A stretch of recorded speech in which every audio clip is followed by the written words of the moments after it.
Hello everyone, welcome to battle IAS. I hope आप लोग बहुत अच्छे होंगे। आज हम 29 जून का न्यूज़पेपर एनालिसिस करेंगे। इसमें टोटल 6 आर्टिकल लिए हैं, जिसमें पहला आर्टिकल हमारा greening of our chemical industry के ऊपर है। दूसरा आर्टिकल सेकेंडरी पॉल्यूटेंट्स के ऊपर है। तीसरा आर्टिकल जेनेटिक मैप के ऊपर है। फिर हमारा फोर्थ आर्टिकल रोजवुड कंजर्वेशन के ऊपर है, जिसे लाल चंदन भी कहते हैं, जिस पे पूरी पुष्पा मूवी बनी हुई है। फिर हमारा आर्टिकल टर्मरिक बोर्ड एक एस्टेब्लिश हुआ है तेलंगाना में, उसके ऊपर है।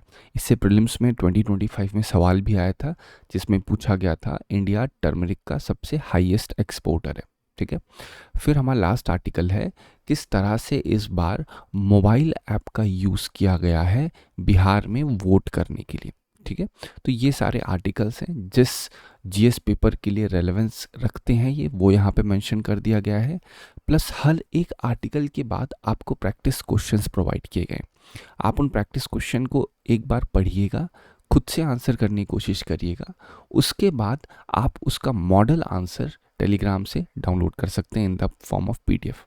चलिए स्टार्ट करते हैं अपना पहला आर्टिकल। पहला आर्टिकल अगर देखा जाए तो उसमें ग्रीन और सस्टेनेबल आज के टाइम पे बहुत ज़्यादा ज़रूरी हो चुका है, जितना ज़्यादा क्लाइमेट कंसर्न्स हो रहा है इस करंट सिचुएशन में। ठीक है। और उसमें सबसे ज़्यादा जो रोल होता है वो है केमिकल इंडस्ट्री, बहुत ज़्यादा बड़ा रोल प्ले करती है अगर ट्रांसपोर्टेशन इंडस्ट्री को साइड किया जाए तो। ठीक है। केमिकल इंडस्ट्री में क्या आता है? केमिकल इंडस्ट्री का मतलब होता है जो फर्टिलाइजर्स का प्रोडक्शन होता है, जो मेडिसिन्स बनती हैं, सारी केमिकल हैं, इसको हम लोग केमिस्ट्री कहते हैं। तो जहाँ पे केमिस्ट्री का यूज़ हो रहा है उन जगहों पे बहुत ज़्यादा पोल्यूशन या फिर एनवायरमेंटल का डिग्रेडेशन होने के चांसेस बढ़ जाते हैं। तो ये आर्टिकल कहता है किस तरीके से ग्रीन केमिस्ट्री का यूज़ करके हम एनवायरमेंटल हार्म को बचा सकते हैं, कम कर सकते हैं और उसकी एफिशिएंसी को मेंटेन कर सकते हैं। ठीक है। तो आखिर क्या एप्लीकेशंस है ग्रीन केमिस्ट्री के? तो उसमें सबसे पहला यूज़ हम कर ये इसको आप एज इट इज़ अपने आंसर्स में फ्रेम कर सकते हैं कि एनवायरमेंटल फ्रेंडली स्टेप्स में क्या क्या किया जा सकता है। तो आप इसको as a exactly as a blueprint अपने दिमाग में रख सकते हैं, की पॉइंटर्स बना सकते हैं, जो आपके आंसर में जब आप लिखेंगे तो कहीं ना कहीं वो आपके आंसर को एकदम अलग शो करेगा। ठीक है। इससे पहला एप्लीकेशन है बायोडीजल का प्रोडक्शन। आज पता है किस तरह से बायोडीजल का इतना ज़्यादा प्रेवलेंस हो रहा है, जिसमें बायोमास का यूज़ करके बायोडीजल का प्रोडक्शन किया जाता है। उसी में एक और तरीका बायोडीजल का है कि जो नॉन एडिबल्स ऑयल्स होते हैं, जिसे हम लोग जतरोपा कहते हैं या जमाल घोटा भी कहते हैं, अगर उसके बीज को गर्म किया जाए और गर्म करने के बाद उसमें मेथनॉल मिला दिया जाए, और ये सब चीज़ कब होगी? जब गर्म होगा वो। ठीक है। तो उस प्रोसेस को हम लोग कहते हैं ट्रांसटेस्टेरिफिकेशन। तो इसमें क्या होता है कि जब हम इस नॉन एडिबल ऑयल सीड को अगर मेथनॉल के साथ मिला के गर्म करेंगे, तो जो आपका प्रोडक्शन होगा बायोडीजल का, उसका यूज़ हम कहीं ना कहीं अपने जो करंट ट्रांसपोर्टेशन में यूजेस हैं वहाँ पे किया जा सकता है उसका। और उसका बाय प्रोडक्ट जो होगा वो होगा ग्लीसरॉल, और ग्लीसरॉल का यूज़ भी हम लोग कमर्शियली बहुत अच्छे से कर सकते हैं। ग्लिसरॉल के ऊपर 2025 में एक सवाल भी आया हुआ था। ठीक है। जिसमें काफ़ी रिप्रेजेंटेशन भी हुआ था।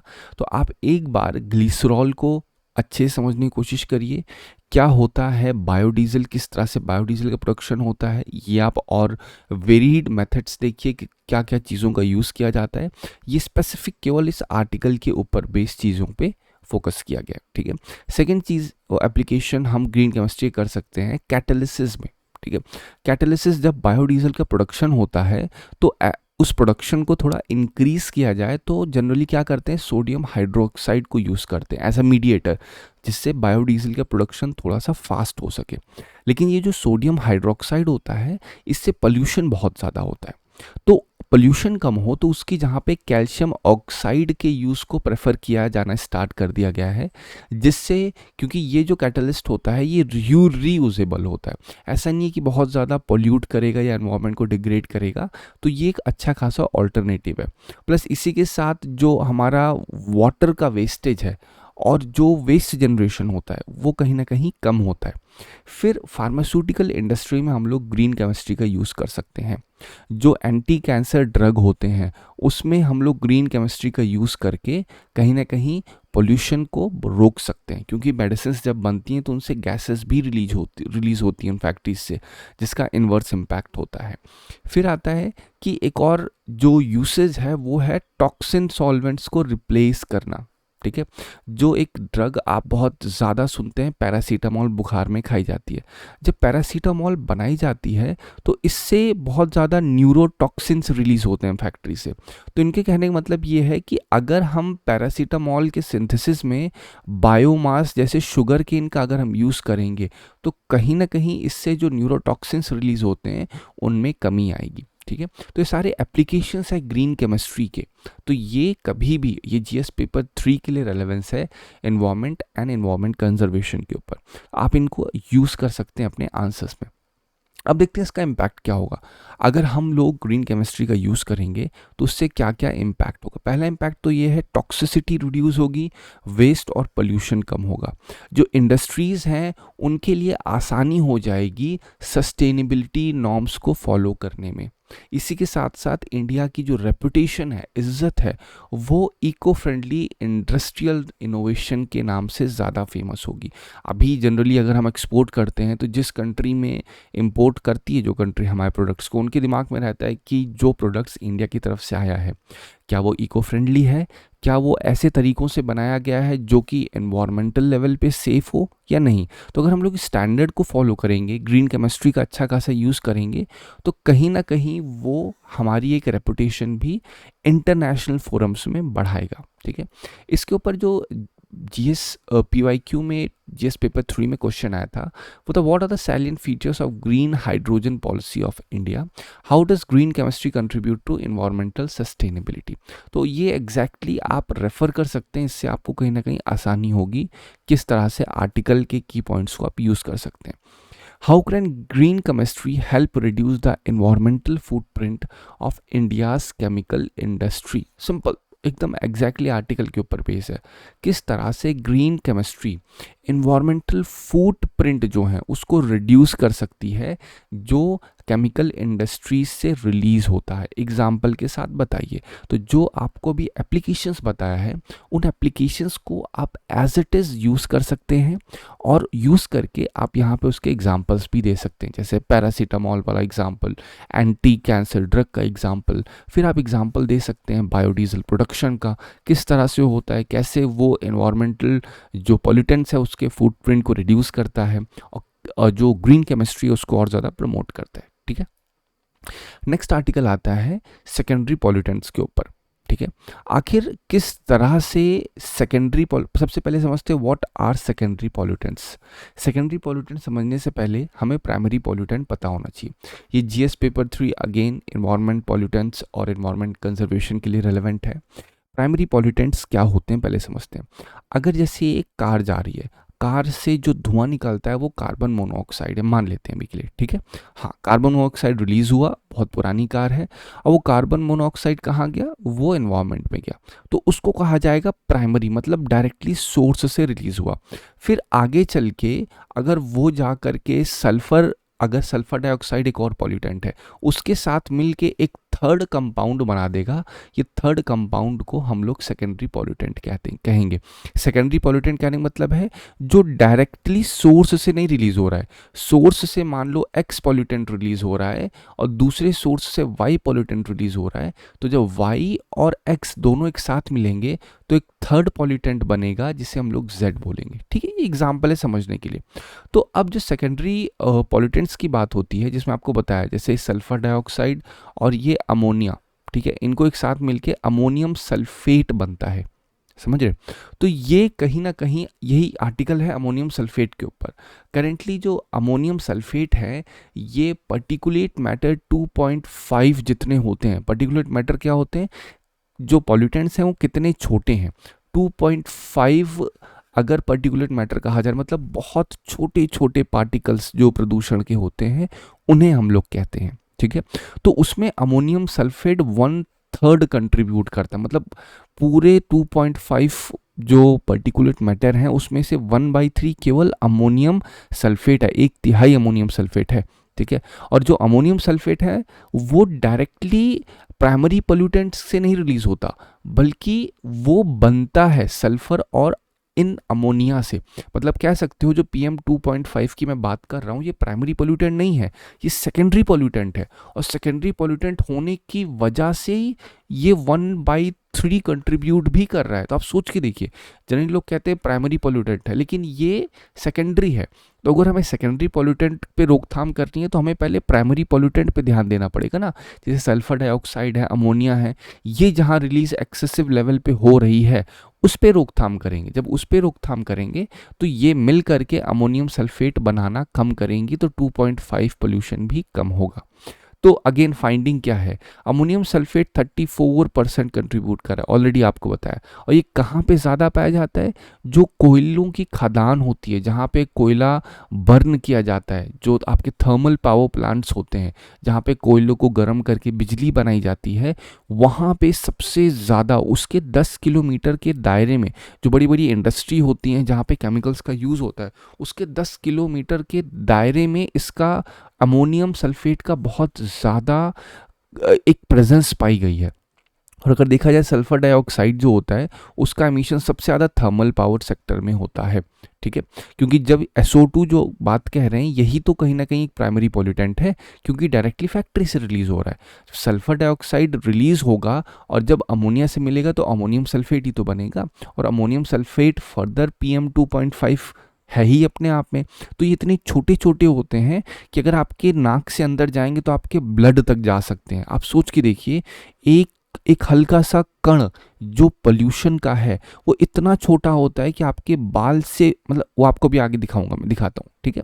वो एक प्रॉपर मैंने टेबल बनाई है, अभी आपको और समझ में आ जाएगी। पहले सोचते हैं अर्बन एयर पोल्यूशन पे क्या इस चीज़ का इम्पैक्ट देखा गया। 130 एनकैप सिटीज़ में इसका इम्पैक्ट देखा गया। अगर दूसरे सेकेंडरी पॉल्यूटेंट्स की बात करें तो अमोनियम नाइट्रेट वो 50% कंट्रीब्यूट कर रहा है PM 2.5 को, ठीक है। इसका वे फॉरवर्ड क्या है, पहला वे फॉरवर्ड ये है कि हमें फ्लू गैस डीसल्फराइजेशन सिस्टम का यूज़ करना होगा। तो ये होता क्या है फ्लू गैस डीसल्फराइजेशन, ये एक पॉल्यूशन कंट्रोल करने की एक टेक्नोलॉजी होती है जिसमें जो थर्मल पावर प्लांट होता है जहाँ पे बिजली बनती है, वहाँ उसमें से जो एग्जॉस्ट होता है, मान लो ये एक, इधर समझिए, ये एग्जॉस्ट मान लेते हैं, ठीक है, इसको एग्जॉस्ट है। अब एग्जॉस्ट जहाँ से धुआं निकल रहा है वहाँ पे उससे सल्फर डाइऑक्साइड को हटा दिया जाए, ठीक है। और जब सल्फर डाइऑक्साइड को हटा दिया जाएगा और उसकी जहाँ पे जब हम जिप्सम का यूज़ करेंगे, कैल्शियम, ठीक है, कैल्शियम कार्बोनेट का जब यूज़ करेंगे इस जो एग्जॉस्ट पाइप है, तो उससे कहीं ना कहीं जो यहाँ से एयर निकलेगी, जो पोल्यूटेंट्स निकलेंगे, तो जब कैल्शियम कार्बोनेट से या जिप्सम से मिलेंगे तो उससे उतना ज़्यादा सल्फर डाइऑक्साइड नहीं बनेगा अगर यहाँ पे हम जिप्सम नहीं रखते हैं तो इसे कहते हैं फ्लू गैस डीसल्फराइजेशन, जिसमें जो सल्फर डाइऑक्साइड है उसका जो अप्रॉक्सिमिटी होती है उसमें से जितना अप्रॉक्सीमेट रिलीज होती है गैसेस एग्जॉस्ट पाइप से, उसको रिड्यूस करने के लिए ये एक टेक्नोलॉजी है। जो फर्टिलाइजर सेक्टर है जहाँ पे खाद बनती है वहाँ पे कहीं ना कहीं अमोनिया एमिशन को रिड्यूस करना होगा। जो बड़ी बड़ी खाद की कंपनीज होती हैं, जिस तरह से आप लोग को नाम पता होगा, इंडोरामा हो गया, ठीक है, जिसमें शक्तिमान फर्टिलाइजर्स बहुत बड़े लेवल पे प्रोडक्शन करती है, उसमें अमोनिया गैस का बहुत ज़्यादा यूज़ होता है। तो उनकी जो एग्जॉस्ट पाइप होती है वहाँ से भी बहुत गैसेस रिलीज होती हैं और ये गैसेस आसपास के सर्टेन रेडियस में बहुत नुकसान पैदा करती हैं। हमें जो रेगुलेटरी कंप्लायंसेस हैं और एमिशन नॉर्म्स हैं इनको और ज़्यादा स्ट्रिक्ट करना पड़ेगा, जिससे रेगुलरली ये कंपनी केवल अपना प्रॉफिट ना देखें बल्कि रेगुलर लेवल पे यहाँ पे एक चेक हो कंप्लायंस का कि क्या ये फैक्ट्रीज जो बड़ी बड़ी लगी हैं क्या ये लोग सारे कंप्लायंस को फॉलो कर रही हैं, क्या ये उन सेट स्टैंडर्ड्स को फॉलो कर रही हैं। ऐसा तो है नहीं है कि ये बस सिर्फ कंसिस्टेंट प्रोडक्शन कर रही हैं और आसपास के एनवायरनमेंट को बहुत इन्वर्सली पोल्यूट कर रही हैं, ठीक है। अब आपको मैं समझाता हूँ PM 2.5 और PM 10, ये मैंने आपके लिए एक टेबल बना दिया। पर्टिकुलेट मैटर ये ऐसे समझो जो आपका हेयर होता है। आप देखो आपका बाल कितने छोटे होते हैं, आपके बाल जितने छोटे होते हैं उससे भी 30 गुना छोटा, सोच रहे हैं, उससे भी 30 गुना छोटा होता है PM2.5। ठीक है, आप सोच के देखो 2.5 माइक्रॉन्स कितना छोटा होगा। तो ये अगर इतना छोटा अगर आपकी नाक से जाएगा तो मास्क तो पहली बात उतना रोक ही नहीं पाएगा, है ना, अगर आपने हाँ N95 मास्क लगा रखा है तो अगर ये आपकी नाक से अंदर जाएगा, और ये रिलीज कहाँ से होता है, जो व्हीकल इंडस्ट्री होती है या फिर जो फर्टिलाइज़र होता है, कंबशन होता है, और जो कुकिंग में बहुत ज़्यादा फॉसिल फ्यूल का यूज़ करते हैं वहाँ से रिलीज़ होता है। तो ये जब रिलीज़ होकर आपकी नाक में जाएगा तो डायरेक्टली आपकी लंग्स में, फेफड़ों में, आपकी ब्लड स्ट्रीम में भी जा सकता है, और इससे बहुत ज़्यादा डेंजर होता है। ठीक है, आपके ब्लड में कहीं ना कहीं से ये भी देखा गया फ्यूचर में, अगर इस तरह के पॉल्यूटेंट्स कंटिन्यूसली आपकी बॉडी में जा रहे हैं तो आपको बहुत टाइप की डिसीज़ होने खतरा हो जाता है, जिसमें एक करंट सिचुएशन में चल रही है कैंसर। ठीक है, ये आपके जेनेटिक पूरी आपका जो जेनेटिक फ्रेम होता है उस पे इम्पैक्ट करते हैं ये सारे 2.5, जिसकी वजह से हेल्थ इमरजेंसी होने खतरा और ज़्यादा बढ़ जाता है। PM जो 10 होता है ये कहीं ना कहीं थोड़ा सा बड़ा होता है कंपेयर टू 2.5। ये कहाँ से होता है, जो डस्ट होते हैं, जो पॉलन साइज, जो पार्टिकल्स होते हैं कहाँ पे ज़्यादा पाए जाते हैं, जो कंस्ट्रक्शन जहाँ पे बहुत ज़्यादा होता है, कंस्ट्रक्शन, हाउस कंस्ट्रक्शन हो सकता है जहाँ से डस्ट बहुत रिलीज़ होती है, फिर जो रोड बनती है वहाँ पे भी डस्ट का बहुत होता है, फिर आप देखते होंगे जो कुछ प्लांट्स होते हैं जिससे पॉलेंस बहुत ज़्यादा निकलते हैं, वो सारे कहीं ना कहीं PM10 में आते हैं। और ये अंदर नहीं जाते, ये आपके गले में ही रहते हैं, आपके नोज़ में गले तक रुक जाते हैं। ये इतने छोटे नहीं होते हैं कि आपके ब्लड स्ट्रीम में चले जाएं, और उतने ही ज़्यादा डेंजरस नहीं होते हैं, बट स्टिल हार्मफुल होते ही हैं। ठीक है, सो ये था पूरा सेकेंडरी पॉल्यूटेंट्स के ऊपर। इसके ऊपर प्रैक्टिस क्वेश्चन है, discuss the role of secondary pollutants in India's air pollution problem. Secondary pollutants का क्या रोल है इंडिया के एयर पोल्यूशन प्रॉब्लम में। तो एकदम डायरेक्टली आर्टिकल के ऊपर बेस्ड प्रैक्टिस क्वेश्चन है, suggest strategies to mitigate their impact. अब जो स्ट्रैटेजीज की बात की है, आप इन सब स्ट्रैटेजीज का यूज करके यहाँ पे अपने आंसर को फ्रेम कर सकते हैं। ठीक है, और इसमें रोल ऑफ सेकेंडरी पोल्यूटेंट क्या है तो आप उसको ही बता सकते हो कैसे। जो ये देखिए, आप इसको एज इट इज़ यहाँ पे लिख सकते हैं, कैसे अमोनियम सल्फेट इतना ज़्यादा कंट्रीब्यूट कर रहा है, कोल फायर्ड जो थर्मल प्लांट होते हैं वो किस तरह से कंट्रीब्यूट करते हैं। ठीक है तो इस तरह से आप आंसर देने की कोशिश करिएगा। इसका मॉडल आंसर आप टेलीग्राम चैनल से डाउनलोड कर सकते हैं।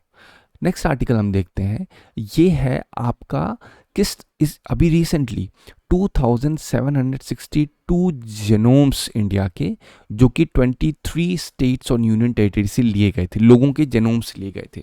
ठीक है, जेनोम कहने का मतलब है उनके DNA में से ये देखने के लिए लिया गया था कि किस तरह से हमारी जेनेटिक डाइवर्सिटी है करेंटली इंडिया में।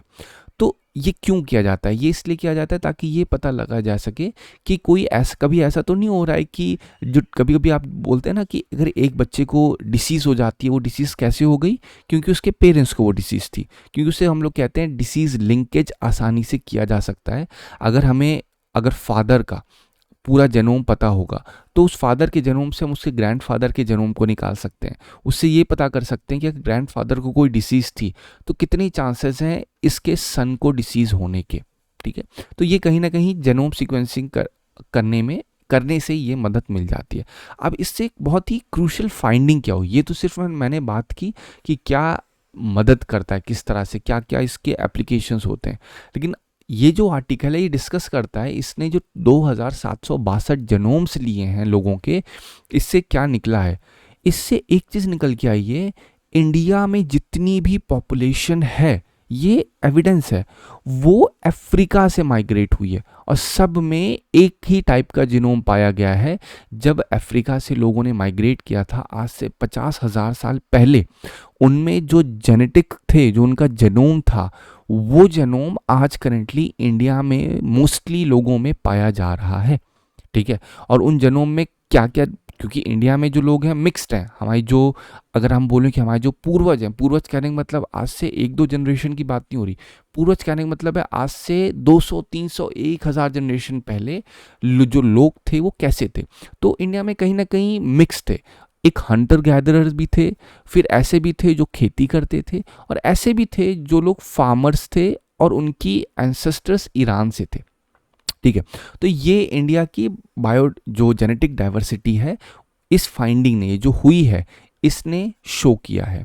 इसी के साथ एक और चीज़ इसमें जो पता चली है, 2.6 करोड़ न्यू वेरिएंट्स समझ रहे हैं आइडेंटिफाई हुए हैं इस जेनोम में। अब 2.6 करोड़ न्यू वेरिएंट्स अगर आइडेंटिफाई हुए हैं, जिसमें से 1.6 लाख केवल प्रोटीन ऑल्टरिंग है।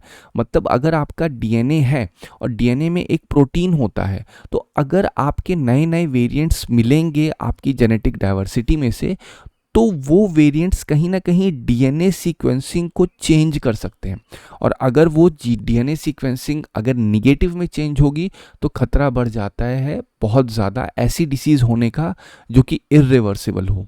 ठीक है। कभी कभी जैसे आप लोग नोटिस सुनते होंगे माइटोकॉन्ड्रियल डिसीजेस, जो कि पेरेंट्स से दूसरी जनरेशन में फॉरवर्ड होती है। तो ये यही कह रहा है कि अगर 2.6 करोड़ न्यू वेरिएंट्स हैं, जिसमें से 1.6 लाख केवल प्रोटीन ऑल्टरिंग है, मतलब ये आपके जीन्स को चेंज करने की क्षमता रखते हैं। यही कारण है कोविड का इतना ज़्यादा इम्पैक्ट हुआ था। ठीक है। और अभी भी ये डेटाबेस में नहीं है। अगर हमें प्रॉपरली ये पूरे के पूरे वेरिएंट्स का डेटाबेस मिल जाए, तो कहीं ना कहीं हम लोग एक प्रॉपर पॉलिसी बना सकते हैं जिससे कोविड जैसी सिचुएशन दोबारा ना क्रिएट हो। अब देखते हैं कि ये जो स्टडी हुई इसका हेल्थ रेलेवेंस क्या था। इसमें ये पता लगा कि जो thalassaemia, congenital deafness, cysts fibrosis, metabolic disorder, ये सारे जो डिसीजेज होती हैं ये लिंक हुई हैं एक दूसरे के साथ। ठीक है। ये पता चला है कि पहले जो लोग एंसेस्ट्रल एंडोगोमी करते थे, उनसे जेनेटिक डिसीजेज होने का खतरा और ज़्यादा बढ़ जाता था। ठीक है। What is ancestral endogamy? जैसे पहले लोग क्या होते थे, अगर एक कबीले में रह रहे हैं तो आपस में ही शादी कर लेते थे। तो शादी करने से क्या हो रहा था कि जो पेरेंट्स को है वही दूसरे उनके बच्चों, अगर उनके बच्चों ने फिर उन्हीं में शादी कर ली तो उससे और ज़्यादा जेनेटिक डिसीजेज होने का खतरा बढ़ जाता था। ठीक है। अब इसमें एक्शन की कॉल क्या है? सबसे पहले इंडिया में एक प्रॉपर जेनेटिक स्टडी होने की ज़रूरत है। ठीक है। प्रिसीजन मेडिसिन डेवलप करने की ज़रूरत है, जिससे जो इंडिया की अंडर रिप्रेजेंटेड पॉपुलेशन है उनके हेल्थ इश्यूज को एड्रेस किया जा सके। ऐसी कम्युनिटीज़ जो आइसोलेटेड हैं, ठीक है, जिनका जेनोम डेटाबेस हमारे पास नहीं प्रेजेंट है, उनको भी हमें ऑन रिकॉर्ड लाना होगा, जिससे हमें एग्जैक्ट आइडिया लग सके कि इंडिया की जेनेटिक डाइवर्सिटी है क्या। क्योंकि हमारी जो आज की जेनेटिक डाइवर्सिटी है, लोगों ने धर्म के अकॉर्डिंग अपने रेगुलेशंस को बना दिया है, लेकिन एट द एंड कहीं ना कहीं हम ये भूल रहे हैं, चाहे इंडिया में जितने भी लोग रह रहे हैं उसमें कहीं ना कहीं उनका माइग्रेशन अफ्रीका से ही दिखाया जा रहा है। ठीक है। इस स्टडी के अकॉर्डिंग, ऑल्दो ये स्टडी उतना एक्सटेंसिव लेवल पे नहीं की गई है, 23 स्टेट्स में से केवल 2700 लोगों में ही हुई है, बट कहीं ना कहीं ये एक बहुत ही मिक्स स्टडी थी। कभी ऐसा नहीं हुआ है केवल अमीर लोगों की किया गया है, इसमें बहुत ही मिडिल क्लास लोगों को भी लिया गया था, अमीर को भी लिया गया, लोअर मिडिल क्लास को भी लिया गया, जो कबीलों के लोग थे उनको भी इंक्लूड किया गया। ठीक है। तो कहीं ना कहीं इसको और बड़े लेवल पे करने से मदद होती है। समझ रहे? फिर अब देखते हैं इसका एग्जाम्पल इन द सेंस इसका practice question. How can genome mapping enhance health care and disease prevention in India? Illustrate the recent development. अब यहाँ पे जो आर्टिकल आपने पढ़ा इसका मेन यूसेज क्या था, ताकि आप अगर कभी कोई सवाल आ रहा है रिलेटेड टू जेनोम मैपिंग, तो वहाँ पे आप बता सकते हैं किस तरह से जेनोम मैपिंग हेल्थ केयर को एनहांस करने में मदद करेगा, डिसीज़ प्रिवेंशन में मदद करेगा। तो अभी आपको मैंने समझाया, हमारे पास जितना ज़्यादा डेटा होगा लोगों का, जितना ज़्यादा उनके जेनोम डेटा होगा, तो हम उतना ज़्यादा समझ पाएंगे कि लोगों में कोई क्या बीमारी है, क्या कोई बीमारी उनके माँ बाप से बच्चों में आई है, ऐसा तो नहीं है फिर उनके बच्चों से आगे चल के वो और दूसरे बच्चों को फैलेगी। क्योंकि अगर बीमारियाँ फैलती हैं तो इसका केवल इम्पैक्ट उन पेरेंट्स पे नहीं पड़ता, इम्पैक्ट अर्थव्यवस्था पे भी पड़ता है।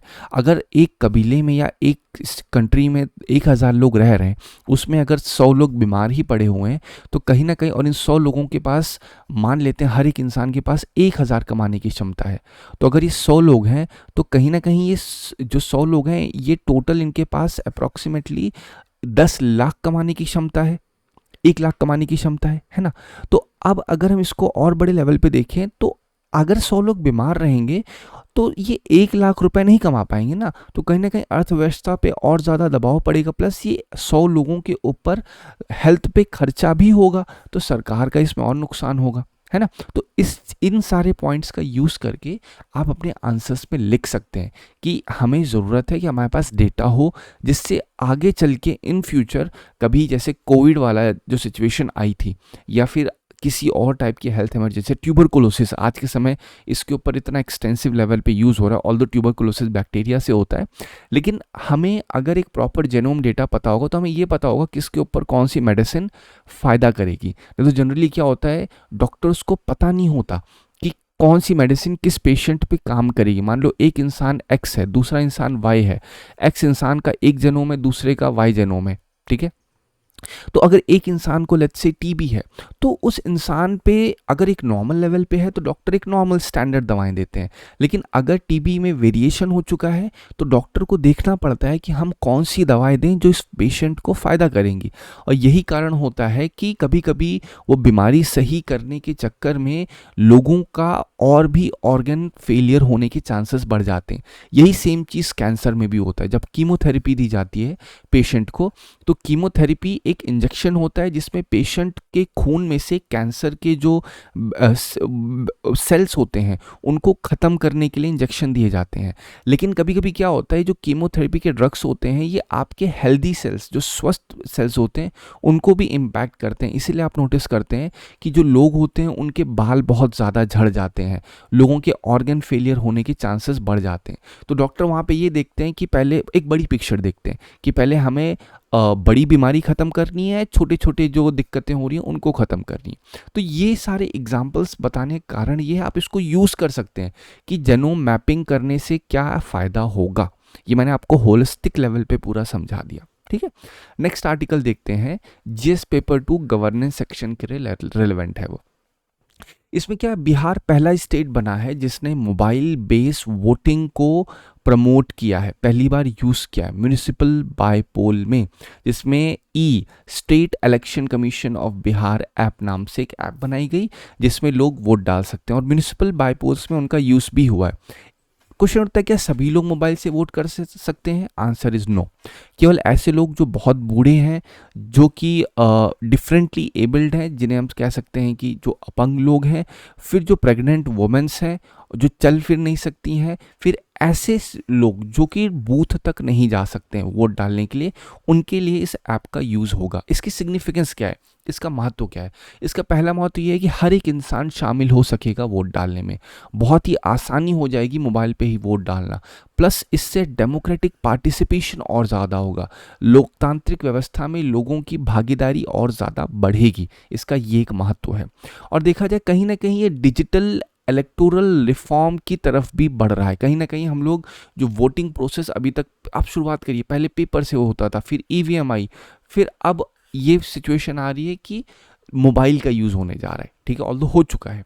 बट इसके अगर कुछ सिक्योरिटी फीचर्स देखे जाएं, क्या सिक्योरिटी फीचर्स हैं, इसका आप यूज़ कर सकते हैं अगर कभी क्वेश्चन वोटिंग ऐप के ऊपर आ रहा है तो सिक्योरिटी फीचर्स हैं, वोटर ऐसा ही नहीं है कोई भी ऐप डाउनलोड करे वोट डाल देगा, नहीं, उसका वोटर आईडी वेरिफिकेशन होगा, फेस मैचिंग होगी, बायोमेट्रिक स्कैनिंग होगी जिस तरह से आधार कार्ड में होती है, और ये ब्लॉकचेन टेक्नोलॉजी का यूज़ करके बना है जिसमें टैंपरिंग करना बहुत मुश्किल है, ठीक है।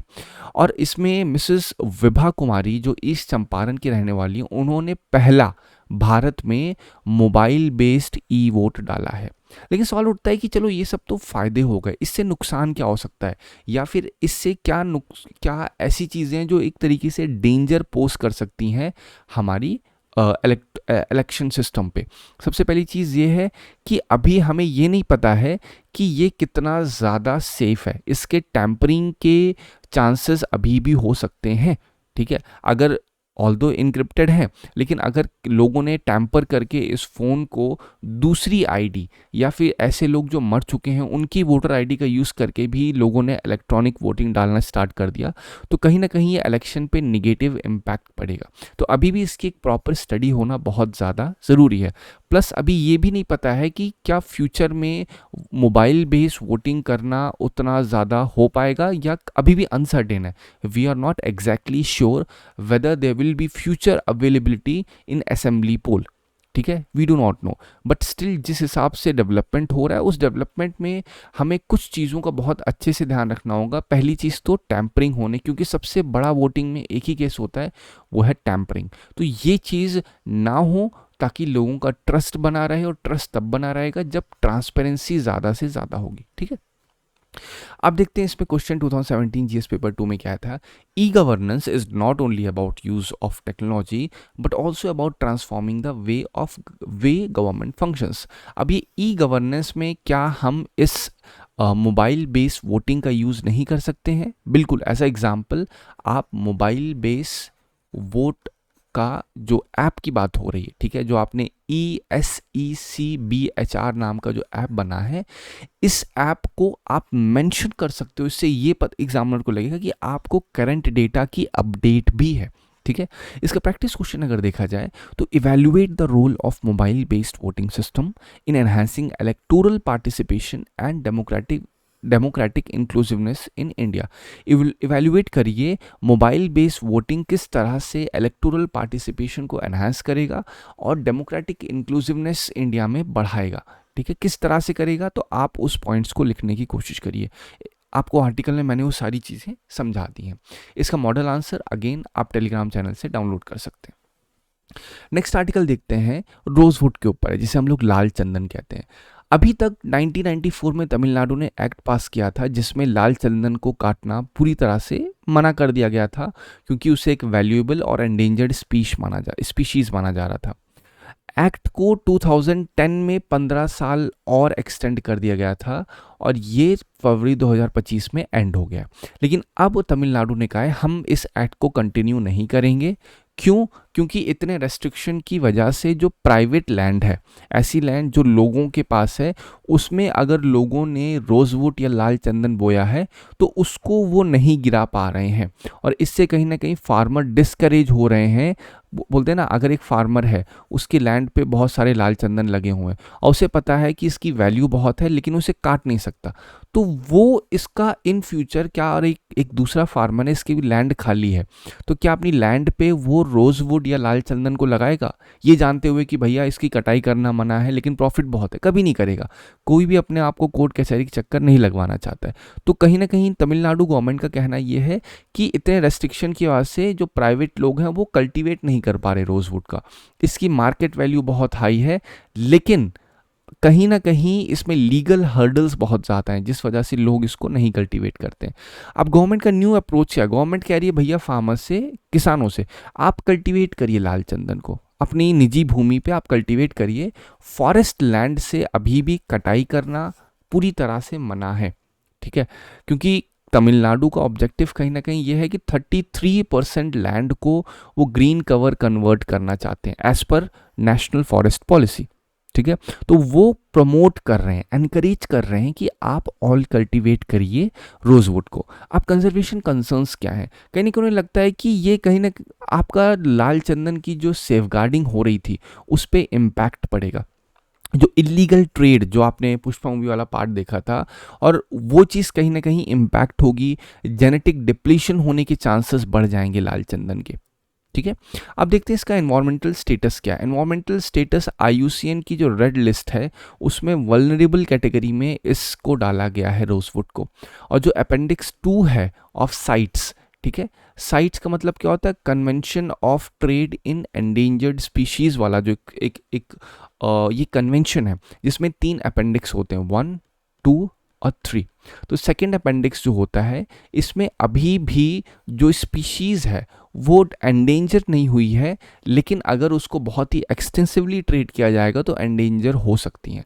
जो फर्स्ट अपेंडिक्स होता है, इसमें ये जो स्पीशीज़ हैं एंडेंजर्ड भी हैं और इनका ट्रेड पूरी तरह से प्रोहिबिटेड भी होता है।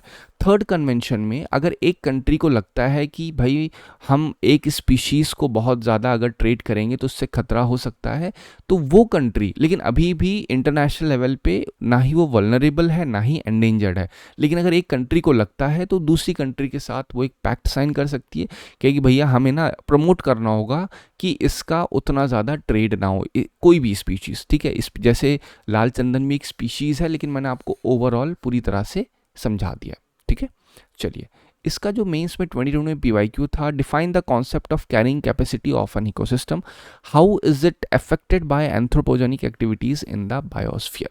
तो ये कहीं ना कहीं आप इसको कनेक्ट कर सकते हैं लाल चंदन से, कि लाल चंदन अगर बहुत ज़्यादा कटेगा तो वो जो जेनेटिक डाइवर्सिटी है, अगर एक पेड़ बहुत बड़ा सा एक ज़मीन पे बोया है तो वो अपने आसपास कई जीवों को शरण देता है, कई जीवों उसके ऊपर डिपेंडेंट। अगर वो पेड़ कट जाएगा तो उससे रिलेटेड वहाँ पे जो बर्ड्स हैं उनका सर्वाइवल भी खतरे में आ जाएगा, जो छोटे कीड़े मकोड़े हैं वो भी इम्पैक्ट होंगे, जो वहाँ की मिट्टी है वो भी इम्पैक्ट होगी। ठीक है, तो इन सब पॉइंट्स का यूज़ करके आप यहाँ पे बोल सकते हैं। इसका प्रैक्टिस क्वेश्चन है, discuss the ecological and economic implication of the Tamil Nadu governments decision not to renew the rosewood conserve. अब आपको यहाँ पे दोनों करना है, पॉजिटिव भी लिखो नेगेटिव भी लिखो। तो पॉजिटिव में जो तमिलनाडु गवर्नमेंट सोच रही है उसको पॉजिटिव डाल दो, नेगेटिव पार्ट में जो कंसर्न्स रेज हो रहे हैं आप उनको डाल सकते हैं। ठीक है, इसका आप मॉडल आंसर टेलीग्राम चैनल से ले सकते हैं। लास्ट आर्टिकल है, टर्मरिक बोर्ड एक एस्टेब्लिश किया गया है निज़ामाबाद में। निज़ामाबाद कहाँ पे? तेलंगाना में। ठीक है, क्योंकि बहुत ज़्यादा डिमांड हो रही थी एक डेडिकेटेड बोर्ड की, जिससे टर्मरिक, जिसे हल्दी कहते हैं, उसका प्रमोशन इंटरनेशनल लेवल पे और अच्छे से किया जा सके। ठीक है, इसका इनॉग्रेशन होम मिनिस्टर ने किया है। अब देखते हैं इसका सिग्निफिकेंस क्या है। कहीं ना कहीं इसका पहला तो पॉलिटिकल फुलफिलमेंट जो 2019 में बीजेपी ने प्रॉमिस किया था, ठीक है, वो अब की फुलफिल हुआ है जब टर्मरिक बोर्ड का एस्टेब्लिशमेंट हो गया है यहाँ पे।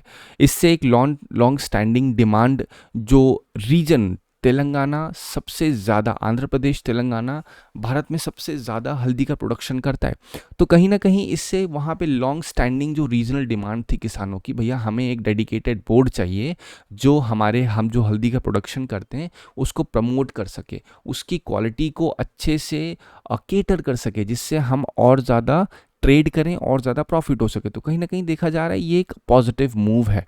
ठीक है, ऑब्जेक्टिव क्या है टर्मरिक बोर्ड का? अगेन टर्मरिक बोर्ड का जो ऑब्जेक्टिव है वो है हल्दी की ग्लोबल कॉम्पिटिटिवनेस बढ़ाना, जिससे टर्मरिक एक्सपोर्ट और ज़्यादा हो, और ये इंश्योर करना कि हल्दी का प्राइस स्टेबल हो, नए नए तरीकों का यूज़ हो, प्लस हल्दी में वैल्यू एडिशन भी अच्छा, ये ना हो कि हल्दी में कंटेमिनेशन हो रहा है। हाँ, उसमें एक प्रॉपर तरीके से एक स्टैंडर्ड फॉर्मुलेट करना और उसी के अकॉर्डिंग इंडिया को इन ग्लोबली कॉम्पिटिटिव एनवायरनमेंट में सर्वाइव करने में मदद करना, स्पेसिफिकली इन हल्दियों को।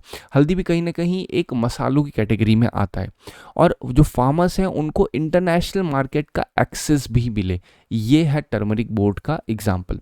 तो टर्मरिक बोर्ड से रिलेटेड भी एक क्वेश्चन आया था, इस बार तो एग्जैक्टली क्वेश्चन ही पूछा गया था 2025 में, टर्मरिक दुनिया में सबसे ज़्यादा इंडिया एक्सपोर्ट करता है। ठीक है, ये 25 का क्वेश्चन है। अब जो बोर्ड का है तो क्वेश्चन कॉफ़ी बोर्ड पे पूछा गया था। ठीक है, 21-22 में क्वेश्चन था कि कॉफ़ी बोर्ड कहाँ पे है। तो आप इस चीज़ को दिमाग में रखिए, टर्मरिक बोर्ड कहाँ पे ओपन हुआ है, क्या ऑब्जेक्टिव है। ठीक है, तो ये सारी चीज़ें आपको प्रीलिम्स में मदद करेंगी, और आप ये बोल सकते हो अगर कभी मेंस में सवाल पूछा गया है कि किस तरह से टर्मरिक बोर्ड, या अगर क्वेश्चन ऐसा पूछा गया है कि जो मसाले होते हैं, ठीक है, स्पाइसेस होती हैं, स्पाइसेस किस तरह से प्रमोट की जा सकती हैं, तो उसमें आप ये डाल सकते हो कि उन पर्टिकुलर स्पाइसेस का अगर बोर्ड का एस्टेब्लिशमेंट किया जाएगा तो वो स्पाइसेस ग्लोबली कॉम्पिटिटिव बनेंगी, उनकी price stability, innovation, value addition और बढ़ेगा। तो क्वेश्चन टॉपिक एक ही है हल्दी का, लेकिन उससे आप वेरीड फॉर्मुलेशन या वेरीड डाइवर्सिफाई कर सकते हैं अपने पूरे के पूरे आंसर्स को। ठीक है, तो ये कहीं ना कहीं एक नया एरा के रूप में देखा जा रहा है कि अब टर्मरिक बेस्ड एग्री बिजनेस बहुत ज़्यादा अच्छे से होगा, और ये फार्मर सेंट्रिक पॉलिसी मेकिंग में और ज़्यादा मदद करेगा। इसका जो प्रैक्टिस क्वेश्चन है वो है, examine the significance of establishing the turmeric board headquarter in Nizamabad in the context of India's agree export competitiveness. Exactly उसे पूछा गया। सिग्निफिकेंस में आपको सिग्निफिकेंस समझा दी है, आप एक बार इसको खुद से कोशिश करिएगा लिखने का। मॉडल आंसर्स आप डाउनलोड कर सकते हैं टेलीग्राम चैनल से। ठीक है, thank you so much for today.